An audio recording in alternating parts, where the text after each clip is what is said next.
Is it okay to eat gluten? Just to be clear, for those of us that don't know, gluten is a type of protein that is found predominantly in wheat and a few other grains. You have probably heard me mention I don't eat gluten, and I am asked often, Lily, why don't you eat gluten? Should I not eat gluten? Are the natural health bloggers right? Does it turn into Elmer's glue inside your small intestine and gum up your villi? Oh my god! Okay, stop freaking out. Just look at Petunia for a few seconds and take some deep, deep breaths. We are all gonna be fine. You're probably confused about gluten, and rightfully so. Some experts claim that it causes all of our modern ails.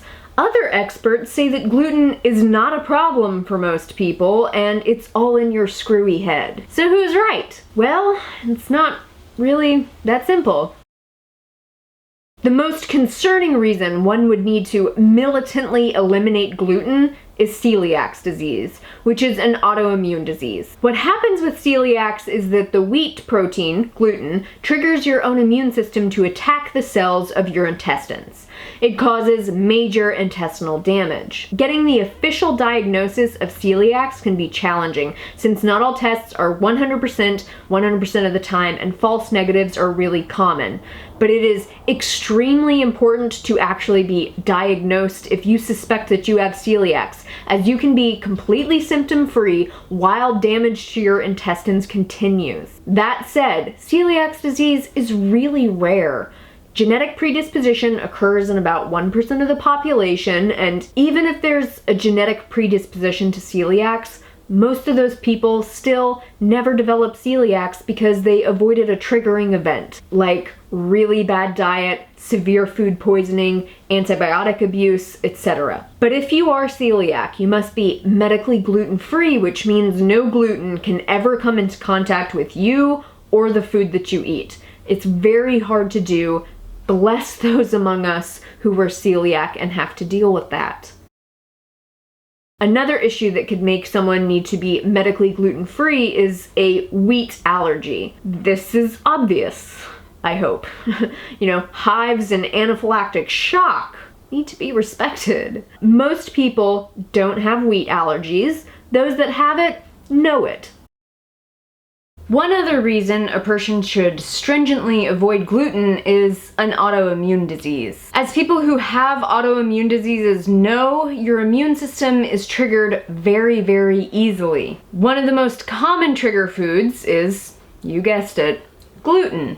The theory of triggering foods isn't very widely accepted within the modern medical establishment, since they simultaneously tell their patients that diet has nothing to do with their disease. Yet you're going to have to just accept your fate and, oh, by the way, keep taking these medications, which are pretty dangerous, have awful side effects, and don't really stop the progression. But there are many well-informed medical professionals who do acknowledge that what you eat profoundly affects autoimmune disease. And along with dairy and other sources of saturated fat, eliminating gluten is one of those very effective and very important dietary changes. While I was studying autoimmune diseases with Dr. Pam Popper, a naturopathic doctor who regularly and successfully treats autoimmune patients using a plant-based diet protocol, I learned that gluten should be flat out eliminated in all autoimmune diseases. Specifically, gluten is strongly linked to Hashimoto's thyroiditis, which is one of the more common autoimmune diseases in this country, and which is why many people with thyroid diseases, especially with Hashimoto's disease, choose to be medically gluten-free.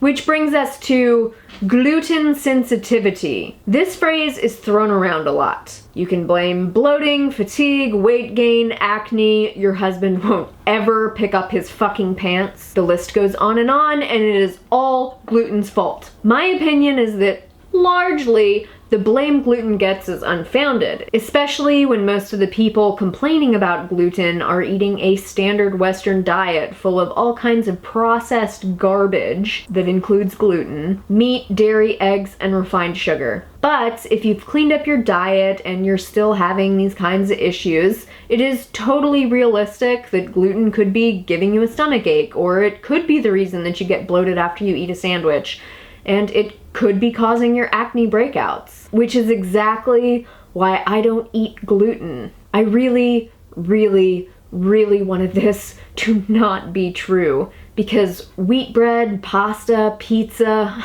it's all so amazingly delicious. I love it. I so love it. But it appears that gluten makes my face break out. I had suspected this for years, but the final proof was this past September when I co-hosted a really profoundly delicious veggie burger cook-off for some local plant-curious people here in Hilo, and I ate all the gluten. There was gluten everywhere, and it tasted so good, and I really enjoyed that gigantic meal. And at the time, my skin had been looking phenomenal.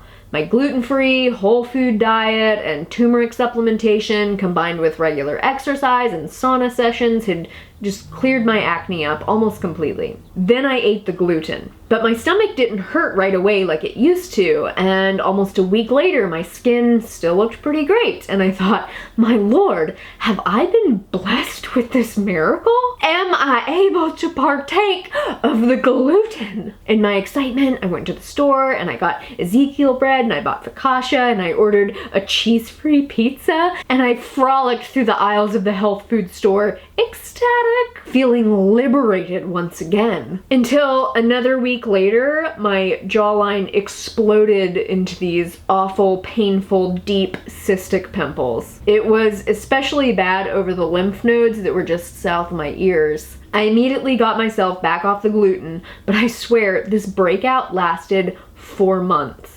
In fact, it wasn't until this past February that my face finally started to calm down again. I still have some scarring in the area and residual inflammation, which I am working on, but thankfully the facial carnage seems to be over for the most part. Which I take as proof that I am officially sensitive to gluten, and that is why I advise the people who are doing everything right diet-wise and are still breaking out to investigate whether or not they could be sensitive to gluten or some other common trigger food like bananas, potatoes, tomatoes, eggplant, peanuts, tree nuts, mangoes, etc.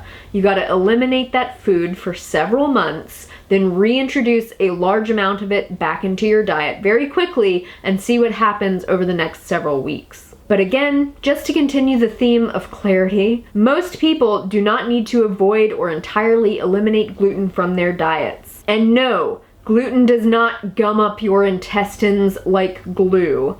Just because you can mix water and raw flour and make something that looks akin to glue does not mean that that is what happens inside of your body.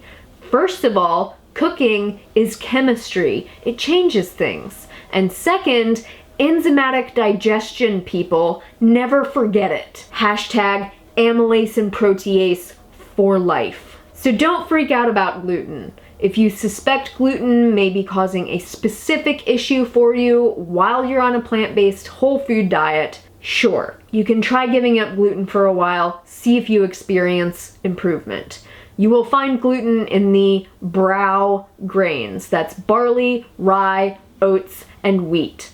Barley, rye, and wheat intrinsically contain gluten. Oats do not intrinsically contain gluten, but they are commonly grown with or processed near wheat, which means that they are commonly, almost always, contaminated by gluten particles. You can buy specific gluten-free oats that are grown and processed in gluten-free environments. Those exist. I personally do not buy gluten-free oats because the trace amount of gluten seems to not cause me to break out. Beyond those few grains, other grains do not contain gluten. If you are sensitive to gluten, enjoy the myriad other whole grains freely. You will find lists of gluten-free grains all over the internet. If you are not sensitive to gluten, enjoy all whole grains freely. Whole grain consumption is good for health. You do not need to be afraid of them. All right, my loves, I hope this has cleared up any confusion you may have felt about gluten consumption. If you have more questions or other questions that you would like to have answered in future videos, please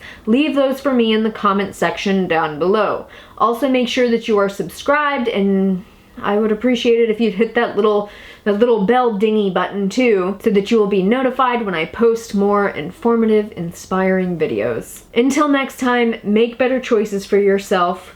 Nobody else is gonna do it for you. And take really, really good care. I will see you soon.